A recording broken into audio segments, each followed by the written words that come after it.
എക്സാലോജിക്കുമായുള്ള വിവാദ ഇടപാടിൽ തലയൂരി KSIDC. എക്സാലോജിക്കുമായുള്ള ഇടപാടിൽ പങ്കില്ലെന്ന് KSIDCയുടെ മറുപടി.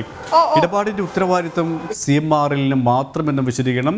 കൊച്ചി ROCയുടെ നോട്ടീസിനാണ് വിശദീകരണം മറുപടി നൽകിയത്. വിവരങ്ങളുമായി ശാലിനി ചേരുകയാണ്. ശാലിനി, ഒരു മറുപടിയിൽ എന്തൊക്കെ കാര്യങ്ങളാണ് വ്യക്തമാക്കുന്നത്?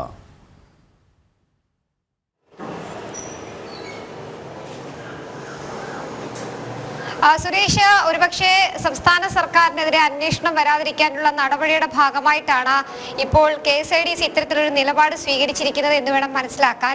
ഔദ്യോഗികമായുള്ള KSIDCയുടെ പ്രതികരണമാണ് ഇപ്പോൾ വന്നിട്ടുള്ളത്. അതായത് ROCക്ക് നൽകിയിട്ടുള്ള വിശദീകരണത്തിലാണ് തങ്ങളുടെ ഭാഗത്തു നിന്ന് ഒരു രീതിയിലുള്ള പിഴവുകളും സംഭവിച്ചിട്ടില്ല എന്നുള്ളൊരു വിശദീകരണം അവർ നൽകിയിട്ടുള്ളത്.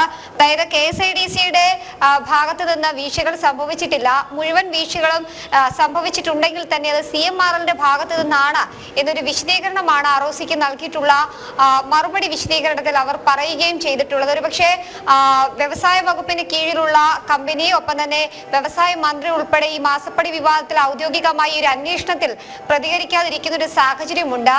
CMRLന്റെ കീഴിൽ ഏകദേശം 13% ഓഹരി പങ്കാളിത്തം വ്യവസായ വകുപ്പിന് കീഴിലുള്ള KSIDCക്കാണ്.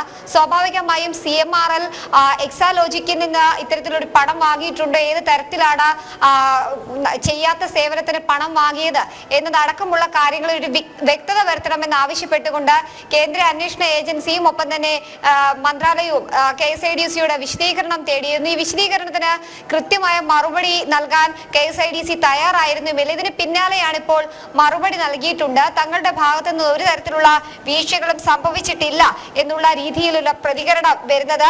CMRLന് നേരത്തെ വായ്പ നൽകിയിട്ടുണ്ട് എന്നും നിലവിൽ KSIDC സമ്മതിക്കുന്നുണ്ട്. പക്ഷേ അതിലൊരു തരത്തിലുമുള്ള വീഴ്ചകൾ ഉണ്ടായിട്ടില്ല, ദൈനംദിന കാര്യങ്ങളിൽ ഇടപെടാറില്ല എന്നൊരു വിശദീകരണമാണ് ഇത്തരത്തിലൊരു മറുപടിയിലൂടെ ഇപ്പോൾ KSIDC മുന്നോട്ട് വെച്ചിട്ടുള്ളത്. ഒപ്പം തന്നെ റിസർവ് ബാങ്കിന്റെ നിയന്ത്രണത്തിലുള്ള NBFC ആണ് KSIDC കമ്പനികളിൽ ഓഹരി എടുക്കുന്നത് എന്നുള്ളതാണ് ഇപ്പോൾ ഔദ്യോഗികമായി അവർ അറിയിക്കുന്നത്. ഒപ്പം തന്നെ ഈ ഓഹരി ഉടമ ബന്ധത്തിന് അപ്പുറത്തേക്കുള്ള ഒരു ബന്ധത്തിനും അല്ലെങ്കിൽ ഒരു ഇടപെടലിനും KSIDC നടത്തിയിട്ടില്ല എന്നുള്ളതാണ് അവരുടെ ഔദ്യോഗിക വിശദീകരണം. ഒരുപക്ഷെ KSIDCയിൽ നിന്ന് മാറി CMRLിലേക്ക് മാത്രമായി ഈ കേസ് ഒതുക്കാനുള്ള ഒരു നയത്തിന്റെ ഭാഗമായിട്ടാണ് ഇത്തരത്തിലൊരു വിശദീകരണവും മറുപടി എന്ന് വേണം നമുക്ക് ഈ ഘട്ടത്തിൽ അനുമാനിക്കാൻ. എന്തായാലും KSIDCയുടെ ഈ ഒരു പ്രതികരണത്തോട് ഔദ്യോഗികമായി മന്ത്രി രാജീവ് ഉൾപ്പെടെയുള്ളവർ പ്രതികരിച്ചിട്ടില്ല എന്നുള്ളതാണ് ഏറ്റവും ശ്രദ്ധേയമായ കാര്യം. എന്തായാലും മുഖ്യമന്ത്രിയുടെ മകൾ മാസപ്പടി വാങ്ങി എന്നുള്ളതിന് കൃത്യമായ കണക്കുകളും അതുമായി ബന്ധപ്പെട്ട കേന്ദ്ര അന്വേഷണവും വരുമ്പോൾ സംസ്ഥാന സർക്കാരും CPM-ഉം കൂടുതൽ പ്രതിരോധത്തിലാവുകയാണ്. ആ പ്രതിരോധത്തിലാകുന്ന സാഹചര്യത്തിൽ ഒരു പരിധിവരെ സർക്കാരിനെയും ചില ഉന്നത നേതാക്കന്മാരെയും മുഖ്യമന്ത്രിയുടെ മകളെയും രക്ഷിക്കാനുള്ള ഒരു നീക്കം ഇത്തരത്തിൽ KSIDCയുടെ ഭാഗത്ത് നിന്ന് വരുന്നുണ്ട് എന്നുള്ളതാണ് നമുക്ക് മനസ്സിലാക്കാൻ സാധിക്കുന്നത്. അതിൽ ഏത് തരത്തിലുള്ള നടപടി ഇനി കേന്ദ്ര അന്വേഷണ ഏജൻസികളുടെ ഭാഗത്ത് നിന്ന് വരും, ഒപ്പം തന്നെ ഈ മറുപടി തൃപ്തമല്ലെങ്കിൽ ഏത് തരത്തിലുള്ള നടപടികൾ ഇനി കേന്ദ്ര അന്വേഷണ സംഘങ്ങളും അന്വേഷണ ഏജൻസികളും സ്വീകരിക്കുമെന്നുള്ളതാണ് അറിയേണ്ടത്. എന്തായാലും സംസ്ഥാന സർക്കാരിനും മുഖ്യമന്ത്രിയുടെ മകൾക്കും കുരുക്ക് മുറുകുകയാണ്.